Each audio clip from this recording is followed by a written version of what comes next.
राष्ट्रवादी नेते प्रफुल्ल पटेल यांच्या गृह जिल्ह्यात अजित पवार राष्ट्रवादी गटाचा 25वा वर्धापन दिन साजरा करण्यात आला। यावेळी गोंदिया जिल्ह्यातील अजित पवार राष्ट्रवादी गटाचे नेते कार्यकर्ते मोठ्या संख्येने उपस्थित होते। 10 जून 1999ला ज्येष्ठ नेते शरद पवार यांनी राष्ट्रवादी काँग्रेस पक्षाची स्थापना केली होती। मात्र 2 जुलै 2023ला महाराष्ट्राच्या राजकारणात भूकंप आला आणि राष्ट्रवादी काँग्रेस पक्षाचे नेते अजित पवार, प्रफुल्ल पटेल यांच्यासह अनेक बड्या नेत्यांनी महाराष्ट्रात असलेल्या भाजप आणि शिंदे सरकारला पाठिंबा देत सत्तेत सहभागी झाले। अजित पवारांनी राष्ट्रवादी काँग्रेस नव्याने उभारली, मात्र घड्याळ तीच वेळ नवी असं म्हटलं असेल तरी आज अजित पवार यांच्या राष्ट्रवादी काँग्रेस पक्षाने आपला स्थापन दिवस म्हणजे 10 जून तसेच 10:10 आपल्या पक्षाचा झेंडा कार्यालयात फडकवून वर्धापन दिन साजरा केला। यावेळी गोंदिया जिल्ह्यातील नेत्यांनी संविधानाचं वाचन करून शपथ घेतली।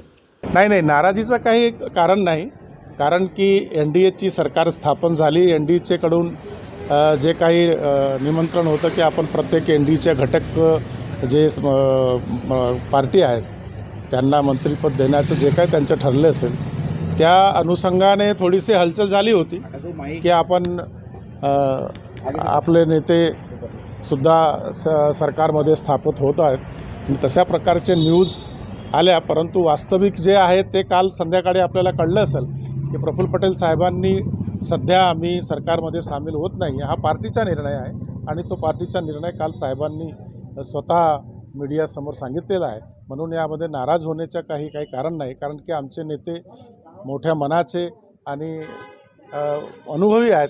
त्यांनी जे बोललं आहे त्याच्याच मागे आम्ही सगळे राहणार। अपेक्षा असतात कार्यकर्त्यांच्या आणि शासनमध्ये राहावं साहेबांनी सगळ्यांची इच्छा आहे। आपल्याला माहिती आहे पूर्ण महाराष्ट्रामध्ये राष्ट्रवादी काँग्रेस गेल्या 25 वर्षापासून काम करून राहिले। हे 25वा वर्धापन दिवस आहे आणि आम्ही गोंदियामध्ये खूप हर्षोल्लासाने साजरा करून राहिलो, कारण गोंदियात पूर्ण हे गोंदिया भंडारा जिल्ह्यात आदरणीय आमचे नेते प्रफुल्लभाई पटेल, आदरणीय नेते राजेंद्र जैन साहेब यांच्या मार्गदर्शनामध्ये आणि वर्षाताई पटेल यांच्या मार्गदर्शनामध्ये आम्ही गेल्या 25 वर्षापासून काम करून राहिलो आणि गेल्या 25 वर्षामध्ये आम्ही राष्ट्रवादीला प्रत्येक गावी, प्रत्येक मोहल्ल्या, प्रत्येक वार्डपर्यंत नेण्याचं काम केलेलं आहे। प्रत्येक क्षेत्रामध्ये आमचे लोक आहेत। सेवा सहकारी असेल, ग्रामपंचायत असेल, जिल्हा परिषद असेल, पंचायत समिती असेल, विधानसभा असेल, प्रत्येक क्षेत्रामध्ये, राजनीतिक क्षेत्रामध्ये सामाजिक कार्य करण्याकरिता आमचे राष्ट्रवादीचे प्रत्येक कार्यकर्ता, नेतेगण हे सतत काम करून राहिले आणि आपण पाहून राहिलं की गोंदिया भंडाराच्या विकासामध्ये राष्ट्रवादी काँग्रेसचं एक विशेष भूमिका आणि विशेष योगदान आणि हातबळ आहे, हे प्रत्येकी दर्शून येते प्रत्येकी एरियामध्ये। तर दुसरीकडे काल NDA सरकार शपथविधी सोहळा पार पडला असून पंतप्रधान नरेंद्र मोदी यांनी तिसऱ्यांदा पंतप्रधान पदाची शपथ घेतली।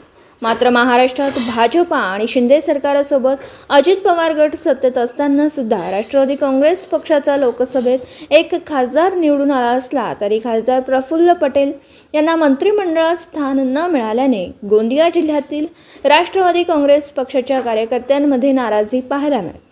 तर दुसरीकडे खासदार प्रफुल्ल पटेल लवकरच केंद्रात मंत्री होतील असा विश्वास आज साजरा करण्यात आलेल्या वर्धापन दिनानिमित्त व्यक्त करण्यात आला। हे साहजिक आहे की एक सर्वांची इच्छा होती, सर्वांचा मन होता की काल आदरणीय आमचे नेते प्रफुल्ल पटेल साहेब हे शपथविधीमध्ये शपथ घेणार। पण जसं की आपण मीडियामध्ये ऐकलं असेल, प्रफुल्ल पटेल साहेबांनी स्वतः स्टेटमेंट दिलं की ते याच्यापूर्वी कॅबिनेटचे मंत्री होते। गेल्या कालच्या पूर्वीपर्यंत असा एक कन्फ्युजन झाला की NDA सरकारमध्ये राष्ट्रवादी काँग्रेसला जो मंत्रिपद भेटणार आहे ते कॅबिनेट मंत्रिपद भेटणार आहे, पण काल असं झालं की राज्य मंत्रिपद हे भेटत होता आणि प्रफुल्ल पटेल हे देशाचे वरिष्ठ नेता आहेत आणि याच्यापूर्वी त्यांनी कॅबिनेट मंत्रीची भूमिका हे खूप चांगल्या रीतीने गाजवलेली आहे। म्हणून त्यांचं असं म्हणणं होतं की आता ते डिमोशन जे पद होऊन राहिलं होतं, पद होणं ते घेणे बरोबर नाही वाटत होतं। म्हणून त्यांचा असा विचार झाला की येणाऱ्या काळामध्ये जेव्हाही विस्तार होईल मंत्रिमंडळाच्या NDA सरकारचा, त्यावेळी आदरणीय प्रफुल्लभाई पटेल आणि राष्ट्रवादी काँग्रेसचे मंत्रिपद भेटणार।